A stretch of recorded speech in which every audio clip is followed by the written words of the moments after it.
আজ রান্না করেছি আট ট্যাংরা। আমি আট ট্যাংরা মাছের আগে কোনো দিন রান্না করিনি, তো ভাবলাম আট ট্যাংরা মাছের একটু ঝাল করব আজকে, তো সেটাই করছি। দেখো, সর্ষের তেল দিয়ে কালো জিরা ফোড়ন দিয়ে আমি পেঁয়াজ আর কাঁচা লঙ্কা ওটাকে ভালোভাবে ভেজে নিয়েছি। আর একটা বাটির মধ্যে অল্প নুন দিয়েছি, আর সমস্ত মশলাগুলো আমি বাটির মধ্যে রেখে একটু ভিজিয়ে রেখেছিলাম, ততক্ষণে পেঁয়াজটা ভাজা হচ্ছে। তারপর আদা রসুন পেস্ট দিয়ে পুরোটাকে জলের মধ্যে গুলে আমি ওটা পেঁয়াজের মধ্যে দিয়ে ভালোভাবে কষিয়ে তার মাঝখানে আমি আলু আর টমেটোটাও দিয়ে দিয়েছি, যেটা আমি স্কিপ করে গেছি, যেটা আমি ভিডিও করতে পারিনি যেহেতু আমি স্ট্যান্ডটা লাগাইনি আর এক হাতে করেছি। তো আলুটা আর টমেটোটা যখন দিয়েছি তখন আমি ভিডিওটা নিতে পারিনি, ক্লিপটা আমি নিতে পারিনি। তারপর বেগুনগুলো দিয়ে দিয়েছি, বেগুন আগে দিইনি, ওটা দিয়ে দিয়েছিলাম।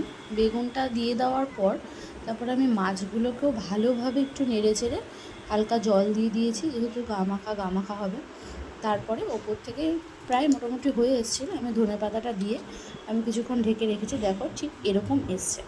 চলো তোমরাও রান্না করে খেয়ে দেখো, আমার তো বেশ ভালোই লেগেছে। টাটা।